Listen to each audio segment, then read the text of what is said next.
Welcome to Job Tales, the show where we find out about various professions from around the world. Each week I speak to a new guest with a very interesting job. I'm Laura Leoncini and today my guest is Clare Morris. Clare is a sound healer.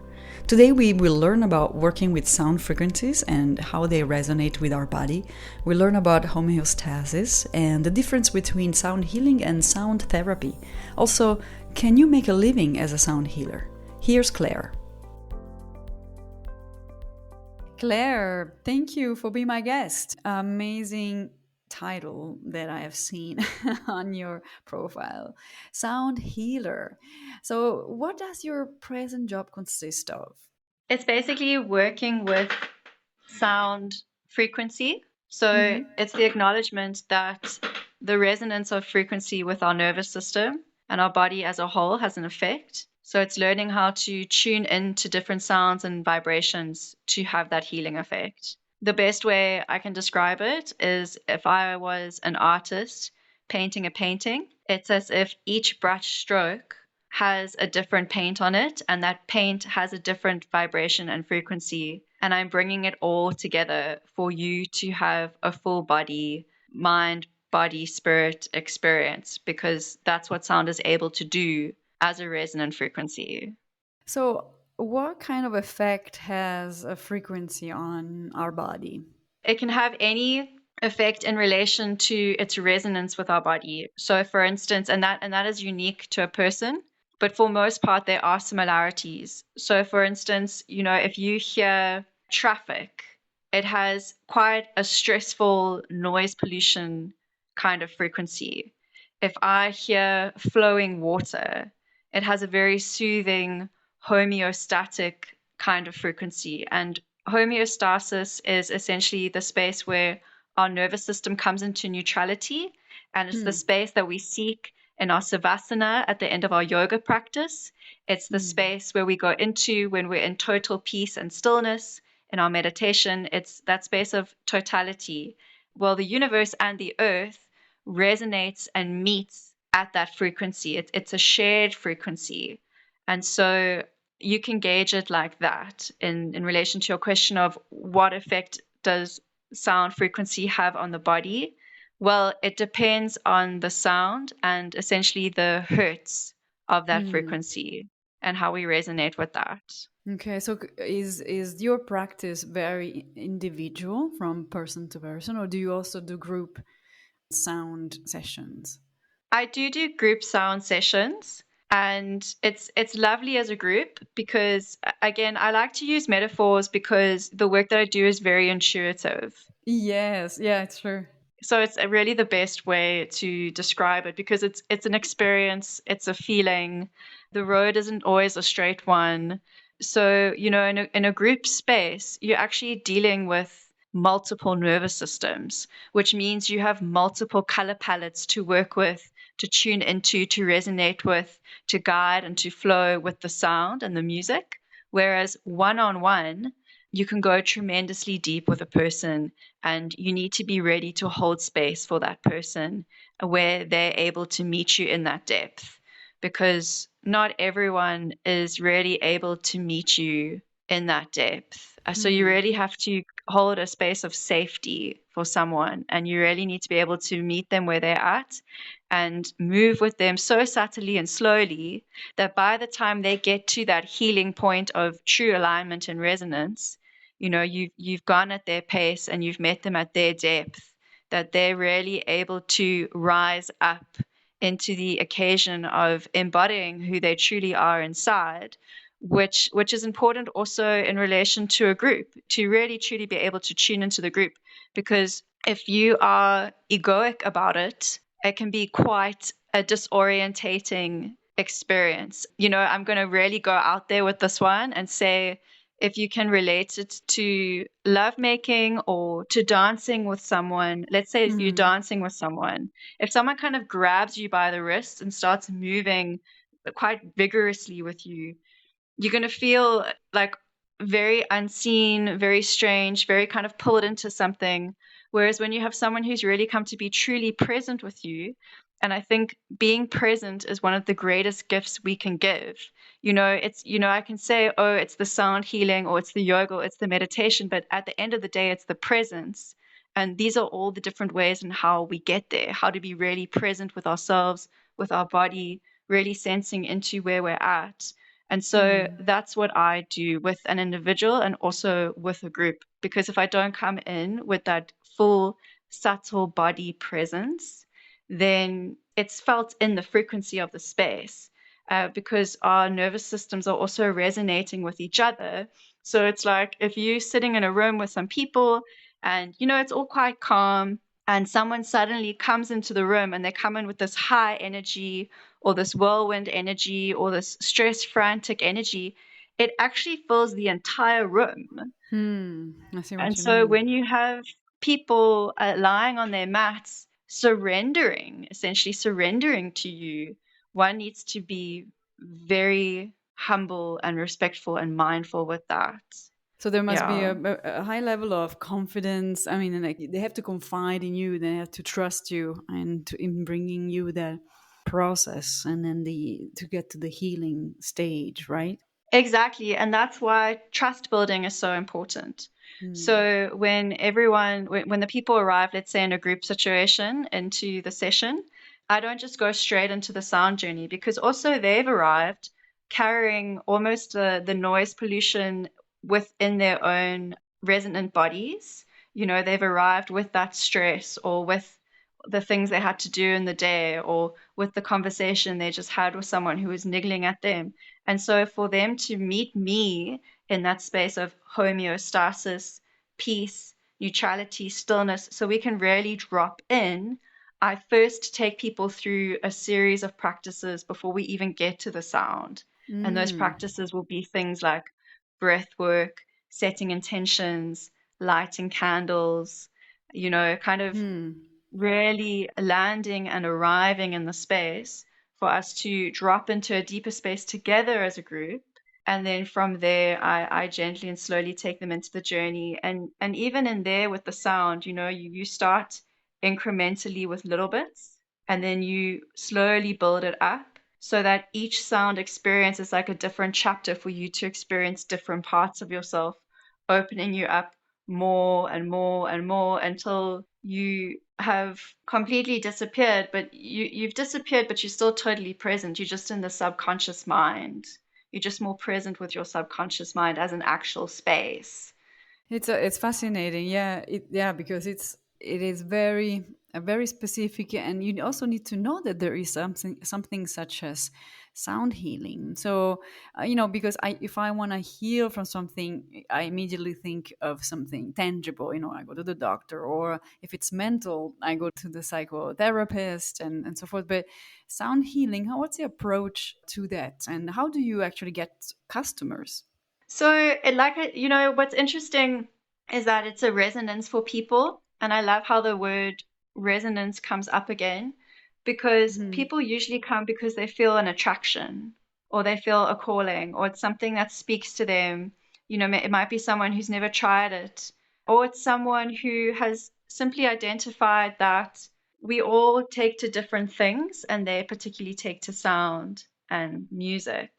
And what's interesting is that it can be a tangible thing, because it's called somatics. So the somatics of sounds are the vibrations.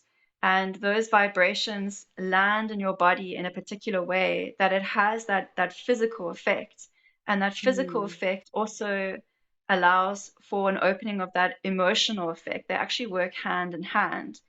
And, with that, if I speak to something like mantras, with the Indian mantras, those are essentially affirmations that they're saying over and over again in Right. Sanskrit. So, Loka Samasta Sukhino Bhavantu. That's a mantra that you'll sing over and over again. But what it's saying is, may all beings be happy and free.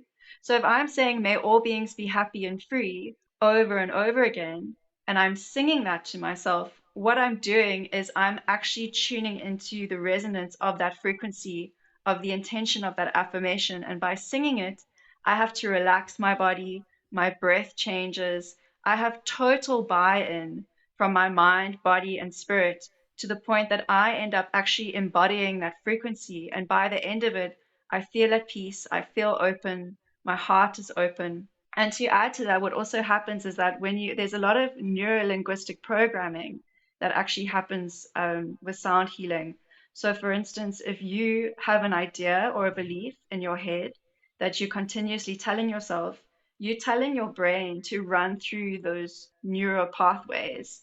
And so you are establishing and reinforcing those neural pathways that is where the energy flows in how you're thinking.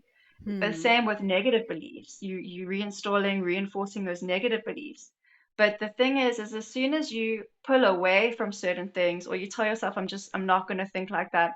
It's called psychological safety. You no longer allow these things into your mind and your well-being. Then those neural pathways start to die off and erode off. They start to cut off because your brain's no longer using them. So, Hmm. and it's the same when you think about, if you watch a movie. Imagine watching a movie with no music, but you have a completely different Completely emotive response to the whole differently. thing. Yeah. Exactly. It actually filters. Music filters your experience wherever you are, even if you out, on the promenade or on the heart, wherever you find yourself to be. If there's music in the background, it will filter your experience. So there's a lot to be said about it and the different ways you can use it. Also, what kind of sounds are we talking about? So the sounds that I work with are very traditional and ancient instruments. So I will work with Tibetan singing bowls, and those Hmm. are made out of a series of metals that the Tibetans actually believed are in alignment and in tune with the different minerals that you'll find in the cosmos. So while you are singing and resonating with this Tibetan bowl, you're also resonating with the different elements in the cosmos. And then I also use crystal singing bowls. I really love that for toning because I can reach very high tones with that very angelic frequencies. And I also use the gong that has very kind of deep, spacey kind of sounds. And Hmm. then I'll also use chimes. I'll also use the guitar. With the guitar, I tune more into kind of indie folk medicine kind of singing. But for the most part, I would say the main instrument that I use is my voice. And Okay. those different instruments are really invitations that I can bounce off of and springboard off of to then come into using my voice as an instrument. And I'm very excited with my voice because what I've found is that if you think of a ventriloquist or someone whose profession is to do different voiceovers for different things, it's actually our voice is actually so multi-diverse. You can go into an array of different spaces, and those different spaces will be transmitted. Those different Hmm. frequencies, those different intentions, those different messages are all transmitted through the voice and felt in the body. Yeah. And the interesting thing with my voice is that I actually found it in lockdown because I was like, I can't travel. I'm a huge fan of traveling and exploring very intrepid spaces, and I didn't have that. So I was like, okay, well, I guess I'm sitting here with my voice. So that Let's ended try up to do being something. yeah. So that was a gift in Yeah, the end. but we were talking about before the interview. We were talking about therapy and healing, and then you told me that you're not a therapist. You're not a sound therapist. You're a sound healer. What is the difference? And also in terms of certificate or something that allows you to do this job, if there's any. That's a very clear distinction. So, there's a whole field of coaches and healers and practitioners, somatic practitioners that are tremendously gifted people, tremendously gifted and very experienced and very well practiced and mature and all these things. And, a lot of those courses are very valid courses. So you have an array of certificates that people can show you saying, I've been through this initiation and that course. But the thing is that might not necessarily be recognized by medical practitioners, Yeah. and the medical practitioners are people who've gone through institutions and universities where, in order to refer their clients to people, they need to have you registered in a particular way. to share in those medical faculties. So basically, my best advice then is for someone who wants to be able to work very closely with medical practitioners, like also like psychiatrists, psychologists. It's a lot easier for people to refer their clients to you if you Hmm. have a medical registration number. Okay. Yeah, and that comes by doing your honors and your masters in psychology. So, what I would say is if you want to be a sound therapist or an art therapist, then you actually need to go and complete your psychology course first, and then do their art therapy course or sound therapy course on top of that, which Okay. could be a number, it could be 3 more years, it could be 1, 2, or 3 more years. But what's Okay. really nice is that, if the thing is when I studied psychology, I was quite happy with my BA, and I genuinely thought that I was a registered counselor after that. But then when went back to check it out, they said, no, you actually need to have your honors to be a counselor, and you need to have your master's to be a practicing psychologist, because I was very keen to become a sound therapist that medical practitioners can refer people to me. But in the end, what I find is that when people see your work and they genuinely admire and respect what you do and they can see the benefit of it, they'll probably end up collaborating with you then. Hmm. So it's not the end Building of the your road, it's reputation. just a Yeah. different road. Yeah. Right. Yeah. And so your background is art. You were saying that you did the Bachelor of Art. Is that right? So Bachelor of Arts is more kind of like a general degree. Okay. And I did that degree in psychology. So I studied for Okay. 3 years in psychology, and I also did a degree in social development, which includes knowledge on society, politics, economics, how that all works together towards governance and community development. And then from there, I took that into a postgraduate diploma in sustainable development. Okay. And with that, I am an active artist. I think my true self, my true nature is to be an artist. And so I take that approach into whatever I do, which is why I love the sound healing so much, because it's actually like a combination of the art and the psychology for me, because I'm very attracted to the transformative aspect of it. People being able to step into an artistic experience and be transformed by it out on the other side Yeah, makes I it guess. exciting Yeah. for me. Yes. Yeah. And what kind of art do you practice? Like, what's your art? So I would say the sound in and of itself is my art, because Okay. like how I started saying that, when you're working with sound, it's like working with an array of different paints, different textures, different colors, and it becomes a moving artistic experience. I also love performance arts. Mm-hmm. I'm very theatrical. And Nice. recently, I took great joy in making these kind of antelope puppet lanterns, these antelope heads, these white antelope heads that light up, and then doing Okay. kind of like contemporary dance pieces with that. So I'm like naturally inclined to be an art therapist. I do love it. Like even in school, all of my artworks, we were always asked what the outcome was, but I would always so enjoy the process. It was always about the process for me to get to whatever that outcome was. Okay. That's nice. Yeah, but Beautiful. then Yeah. otherwise, the other art that I do is photography and minimalist sketching. Yeah, so I have a lot of, and yeah, I've got a lot of arts going. So would you Yeah. say is that what takes most of your time today, and what do of course you need to earn a living in life. Is it Are you able to do so with the sound healing job? I would say if it was my full focus, I would, but I would say they're very, you have to be smart. You have to be smart about the channels that you choose.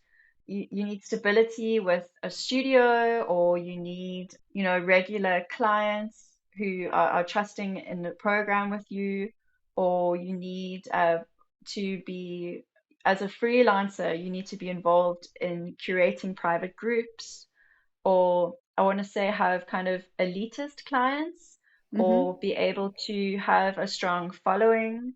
So, if you put out a sound journey that a certain amount of people will come because they love to regularly come, and then they also love to bring their friends and they want to share that experience with others. There's also the opportunity to go and share your craft at retreats, or now it's very popular to have these kinds of things at festivals.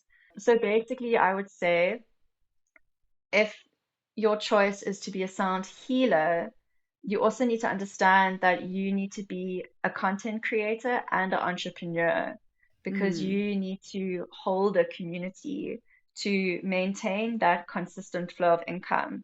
And also, like I would say, any somatic practitioner or any artist, sometimes there's quite a strong flow of currency coming your way.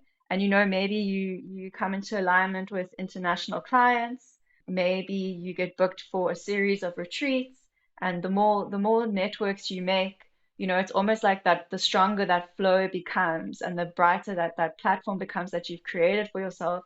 But then it's also important to take a break, because Yeah. anything that you do full time, because also if you're an entrepreneur, you're thinking about it all the time, you wake up with it, you go to bed with it. You need to be Yeah. able to take that time to replenish yourself, and also to take time away from it so you can grow, because at some point it's not authentic for you anymore as a creative art. And if it's not authentic for you anymore, then it starts that high frequency that you hold starts to die off.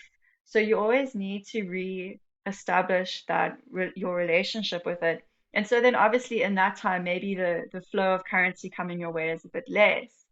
Whereas maybe if you partner or collaborate with a retreat and they invite you to come into the space that they're governing, then that's lovely, because then you can have a consistent flow of clients and income like that.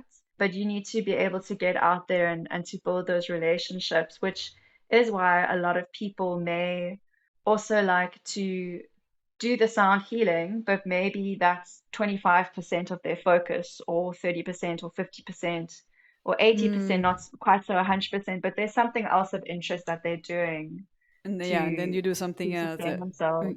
Which is Right. also the same, it's quite common. It's also the same. I've met a lot of musicians who are mostly producers, or they'll find ways to create music that they can sell online as sound bites and things like that. Like most creative people I know have to be pretty diverse with their content to sustain themselves. Yeah, no, for sure. And so what would be your advice to a young crowd listening today, young men and young women, they how to start, like what would be a good beginning? And also is it would it be the same in any country, or are there some countries that are more receptive to this practice? Yeah, I would say there are some countries where economically people are more able to have excess cash, that they're able to, have those self-care practices.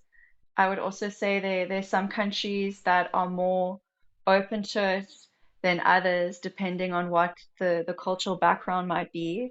And also, I would say in some countries, it's more of the social norm to show up and arrive and attend, whereas in other countries, it might be more the social norm to only decide if they're going to come last minute or not, you know? Hmm. So Okay. there's like a fluctuation depending on where you are. There's either like a nice consistency of I know what I'm going to get, or there might be a sensation of it's always touch and go. You never know what you're going to get, but you love what you do, so you keep going for it. And anyone wanting to get in this field, I would say just go for it, because 10, 15 years ago, you were kind of, for the large part, it was very unconventional and not respected. But Right. now it is very respected and it's very popular and it's very seen and people are seeking it more. And now you can go as what I do. You can go and work with body corporates. You can go to hospitals, just as being invited in as a sort of patient enrichment experience Oh, kind of nice. thing. Okay. People want it. People really want it now. So the best advice that I could say is if it's calling to you, then do it. Because I didn't think that I was going to be doing this. It happened for me during lockdown. It's also like the more classic institutions are embracing this now, like you were saying, the hospitals and so. Yeah, because they can see the benefit. And if you look back to the ancient traditions of the Tibetans and the Nepalese and whoever else avidly work with sound, you know, the knowledge and practice has been there for thousands of years, but it was just almost like a drop in time where Mm, suddenly it didn't quite work with the educational practices that we've been enrolled into, and those are beginning to open up again, and we're beginning to really see the benefits. And, you know, it was really stepping into this was really a calling for me. And I listened to it and I kept moving with it and I kept opening it up and I kept trusting with it and I kept working on it and I kept saying yes to it. And then what I can say is that in terms of financial revenue, it's been the strongest area that I've received money from in all of the different work that I've done throughout the years. mm, yeah. So I So it think with pays off anything, as if you well. really put your mind to it and you give good quality, if you make sure that your work is good quality and you put all of yourself into it, people read on that immediately and they want to resonate with that. They want that in their space. And so it will work for you. You will be successful. Awesome. Well, thank you, Claire, for sharing your experience and your life path. I wish you all the best for the remaining of, many decades more of sound healing. Thank you. I appreciate it so much. Yeah, and I appreciate this call with you and to be able to share my passion. It's always Yeah, a tremendous gift. So thank you so awesome. much. Pleasure. Pleasure is mine. This was Claire Morris, Sound Healer. You will find more episodes on Spotify, Google Podcast, and Apple Podcast, as well as any of your favorite players. I'm always looking for new guests, so please send me ideas on jobtalespodcast@gmail.com. Otherwise, see you next week for a new episode of Job Tales.